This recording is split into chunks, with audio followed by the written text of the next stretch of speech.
Welcome to the Dark Lord's Dispatch podcast.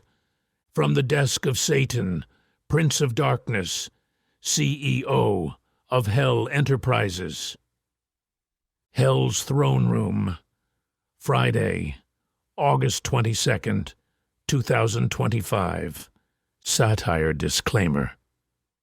Before we dive into this week's Hellfire, let's get something straight. This is satire, as in not real news. Satan isn't actually broadcasting from hell. Politicians aren't literally taking orders from demons. Well, maybe they are, but the Dark Lord's Dispatch is a work of political comedy featuring fictional characters. Yes, even the demons, commenting on real-world events through the lens of absurdist humor. Any resemblance to actual persons, living or dead, getting instructions from Vladimir Putin, or crying about restaurant logos is purely coincidental and for comedic effect. We're not suggesting anyone is actually in league with Satan. That would require a level of competence we haven't observed. This is comedy, folks. Dark, twisted, probably offensive comedy that's meant to make you laugh while you cry about the state of the world. If you can't tell the difference between satire and actual news, please close this podcast and consult your nearest critical thinking textbook. If you're offended by strong language, blasphemy, or jokes about the powerful, this isn't for you. Go listen to NPR or something else. Still here? Good. Remember, the real demons are in the details of actual political, social, and economic policy, not in our fictional Hell's newsroom.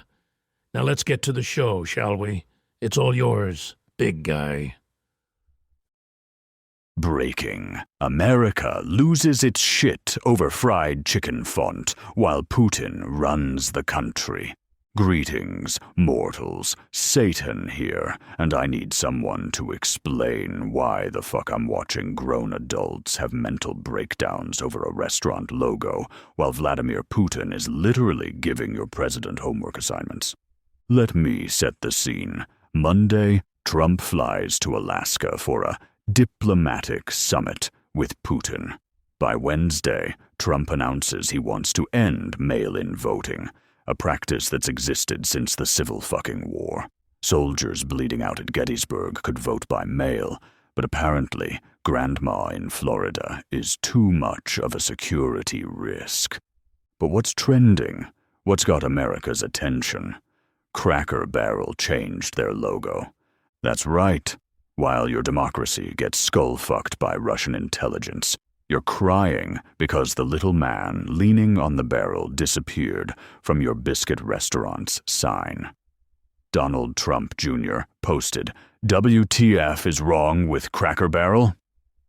The same week, his daddy took orders from the KGB. Jr.'s worried about corporate branding. The restaurant removed a cartoon man from their logo, and MAGA acts like someone burned the Constitution. Meanwhile, Trump's actually burning the Constitution. But hey, at least the hash brown casserole font remains unchanged, right? But let's talk about what actually matters. If anyone still gives a shit about that concept, Putin didn't just suggest ending mail-in voting at their Alaska summit. According to my sources, and by sources, I mean the demons as humans I've got sitting in on these meetings, Putin gave Trump a whole fucking curriculum. End mail-in voting, because it's insecure. Push for 100 House seats through gerrymandering. Democracy is so inefficient. Overturn what's left of the Voting Rights Act. Those pesky minorities voting. Implement election security, measures that would make Jim Crow blush. And Trump, he took notes. Actual notes, like a freshman in Putin's How to Destroy Democracy 101 class. The beautiful irony. Military service members overseas, the people Trump claims to love more than his own children, vote by mail. So do elderly Republicans in rural areas who can't drive 3 hours to a polling place. But sure, let's cancel it because Daddy Vladimir said so. The Bolton raid, when the FBI becomes your personal goon squad. Speaking of authoritarian wet dreams, the FBI raided John Bolton's house this week. Yes, that John Bolton, the warmongering walrus who is too extreme even for Trump's first administration. His crime, probably knowing where some of the bodies are buried. Kash Patel, Trump's bug-eyed pool boy turned FBI overlord, tweeted, "No one is above the law," with the kind of energy that suggests he was masturbating while typing it. The same FBI that's now lowering hiring standards faster than a limbo bar at a contortionist convention. Can't read. No problem. Failed the fitness test. Who cares? As long as you'll raid whoever Trump points at. You're FBI material now. RFK Jr.'s autism scam. Burning science to sell snake oil. And because this week needed more insanity, RFK Jr., the roadkill-eating, brain-worm-hosting head of Health and Human Services, just pulled the greatest bait-and-switch since I convinced Eve that delicious apple was low-calorie. RFK Jr. promised to research environmental causes of autism.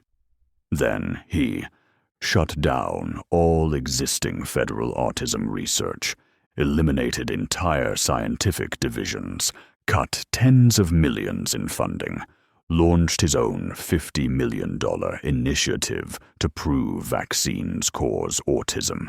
It's like promising to investigate house fires, then burning down the fire department and replacing it with gasoline salesmen. All right, enough of my rambling. Time to unleash my demonic correspondence on this week's festival of fuckery. First up, Beelzebub's ballot butchery bulletin. Putin's homework becomes America's nightmare. Greetings, filth. Your Lord of Flies and Decay here, documenting democracy's decomposition with front row seats to the Alaska summit. Holy hemorrhaging voting rights. Where do I even start with this masterpiece of democratic demolition? Trump didn't just meet with Putin. He received his fucking performance review. First up, the Alaska assignment list. My flies on the wall, literally, I had a whole swarm there, report that Putin didn't suggest anything. He instructed. The conversation went something like this. Putin: mail voting is problem, ya? Trump: yes, sir. Huge problem. The biggest. Putin: you will end it. Trump: I will end it. It wasn't a negotiation. It was a subordinate receiving orders from management. But here's the truly exquisite corruption. Trump's pushing Republicans to gain 100 House seats in 2026. 100. That's not optimistic. That's mathematically impossible without either gerrymandering so aggressive it makes districts look like Jackson Pollock paintings, or voter suppression that would make Jim Crow say, a bit much, don't you all think? Or straight up stealing elections. Or lastly, all of the above.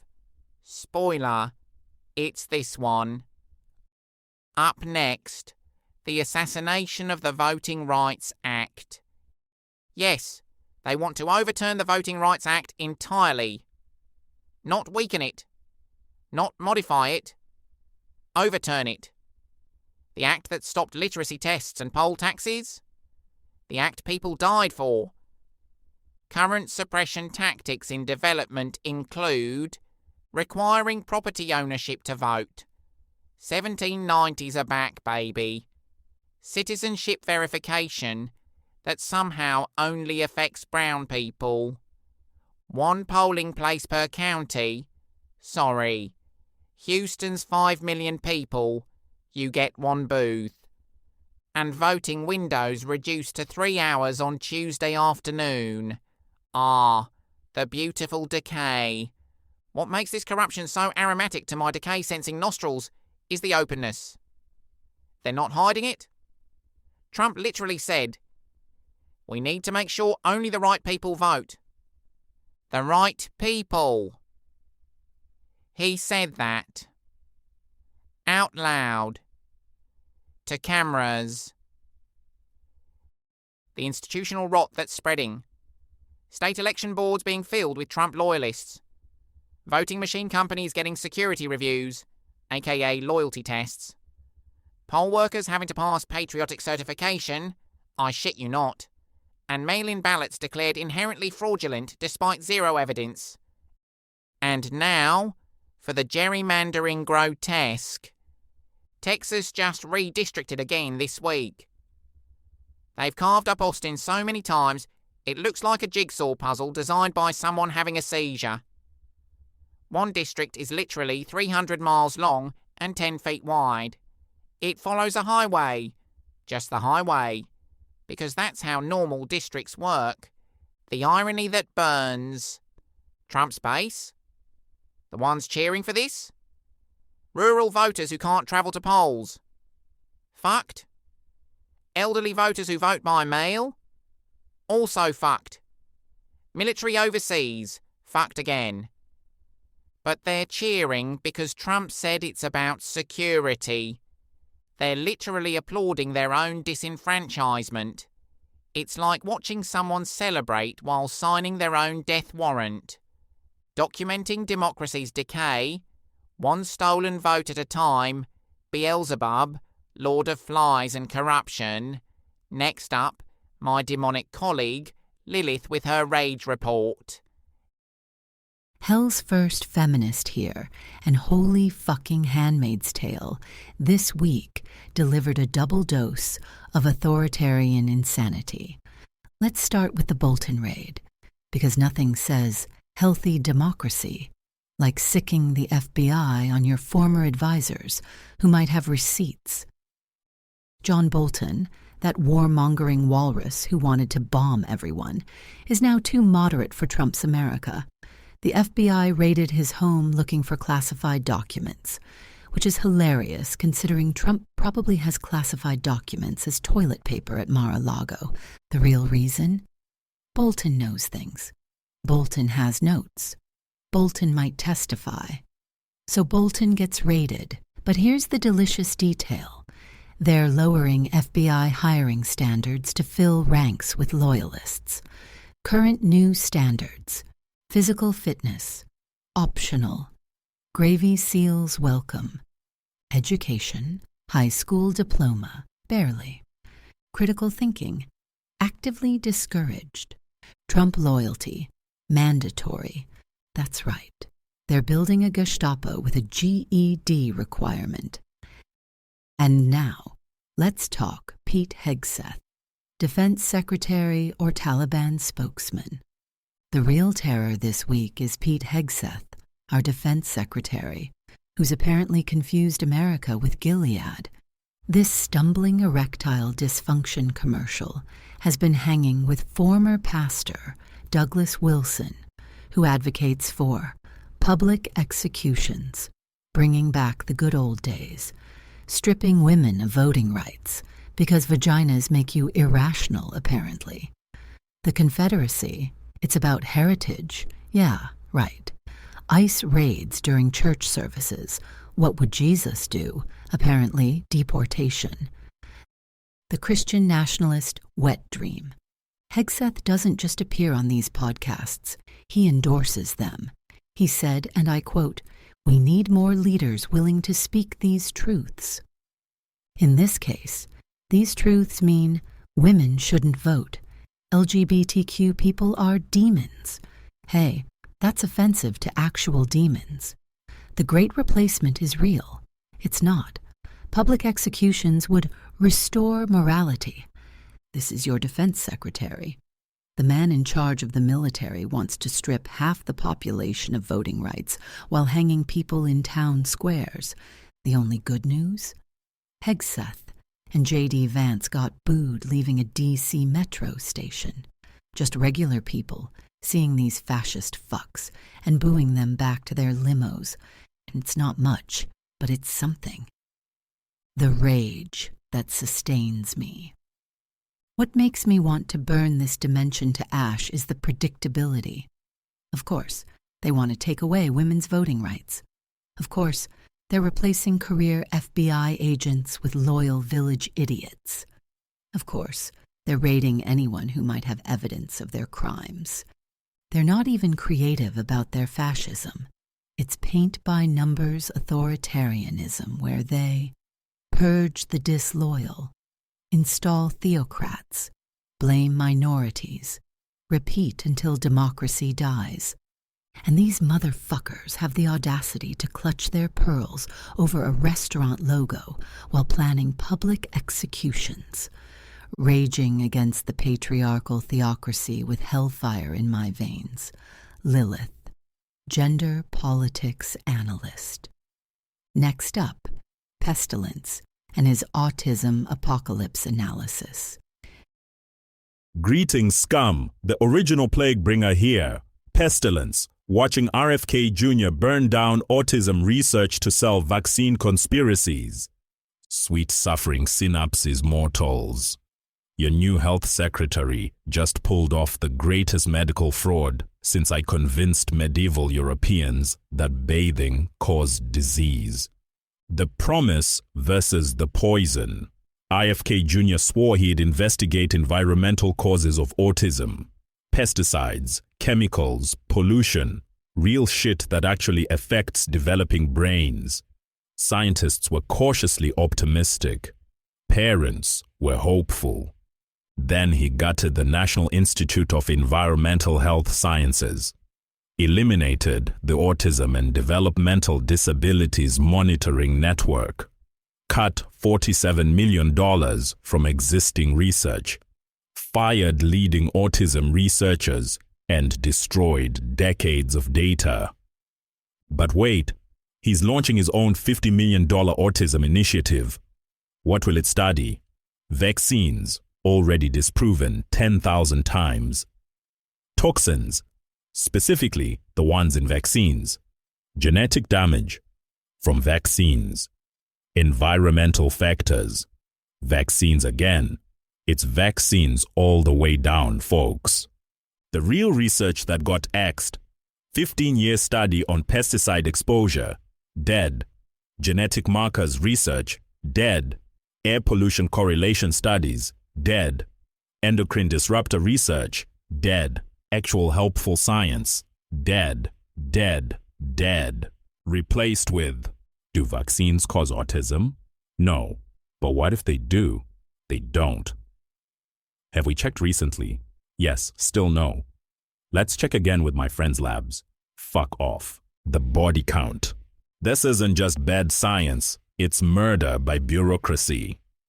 Every year of delayed research means thousands of kids not getting early intervention, parents without answers, environmental poisoning continuing unchecked, more autism cases that could have been prevented. But hey, at least we'll have another study showing vaccines don't cause autism. Number 10,001. Maybe this time the conspiracy theorists will believe it. They won't. The grift beneath the grift. Follow the money. RFK's research initiative. Run by his anti-vax associates. The labs getting contracts owned by supplement companies. The treatments they'll recommend, sold by guess who? It's a pyramid scheme built on the shoulders of autistic children. The cruelest irony. You know what actually correlates with autism rates? Older parental age, proven. Air pollution, demonstrated. Certain pesticides, documented. Genetic factors, identified. You know what doesn't? Fucking vaccines. But investigating real causes might upset chemical companies, and they donate more than desperate parents. The historical parallel. This is exactly what I did with plague research in the 14th century. Blame minorities and cats instead of fleas and rats. Millions died while they chased the wrong causes. Now RFK is doing it with autism, chasing vaccine ghosts while kids breathe in actual neurotoxins. It's so beautifully evil, I'm taking notes for hell's medical school.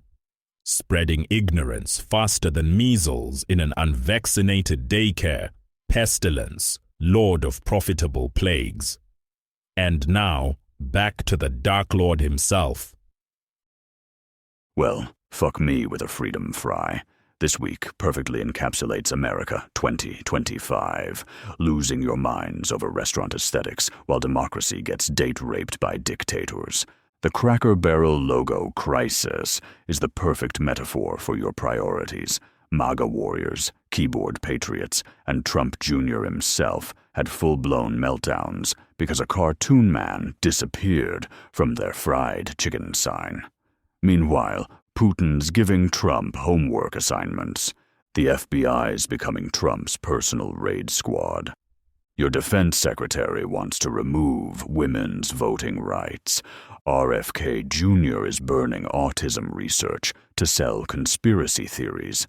Texas is gerrymandering districts that look like abstract art. But sure, let's have a national conversation about logo design choices. You know what's truly spectacular? Gavin Newsom trolled all of you by tweeting in Trump's all-caps style about the logo, and half of you didn't even realize it was satire. When your genuine outrage is indistinguishable from parody, you've reached peak American idiocracy. The Putin summit alone should have triggered nationwide protests.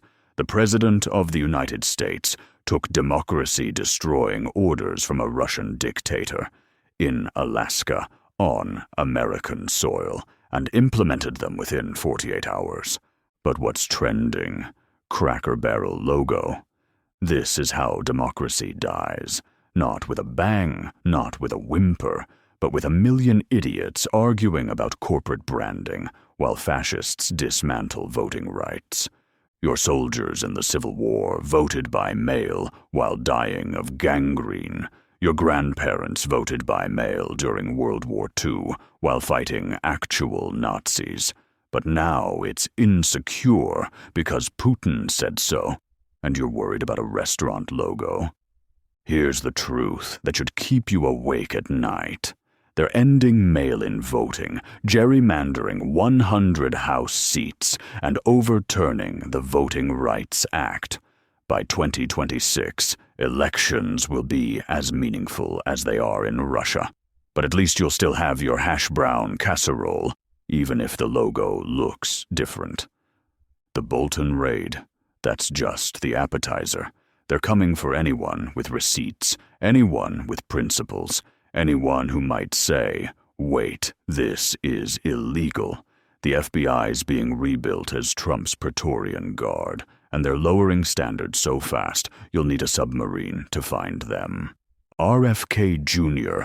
destroying autism research to push vaccine conspiracies. That's not just evil, it's evil with a body count. Real kids will suffer while he chases phantoms and profits. And Pete Hegseth casually endorsing public executions and removing women's voting rights. That's your defense secretary. The man controlling the military thinks The Handmaid's Tale is an instruction manual. But please, tell me more about how the new Cracker Barrel logo lacks authenticity. You want to know what's truly satanic? It's not me. It's a population so trained to focus on trivial culture war bullshit that they don't notice democracy being strangled in broad daylight. Next week, Trump will probably declare himself president for life, and you'll be arguing about the Starbucks holiday cups. Welcome to America 2025. Where the bread and circuses have been replaced with biscuits and bullshit, and you're too distracted to notice you're already in hell. See you next week, mortals. if there's still a constitution left to violate. Eternally yours in darkness and disturbed by your misplaced priorities. Satan. P.S. To anyone upset about the Cracker Barrel logo, they still serve the same overpriced, oversalted, overbuttered slop. The only thing that changed is the picture on the door. Unlike your democracy, which is being fundamentally destroyed while you argue about graphic design. P.P.S. Putin literally told Trump what to do, and Trump said, "Yes, sir.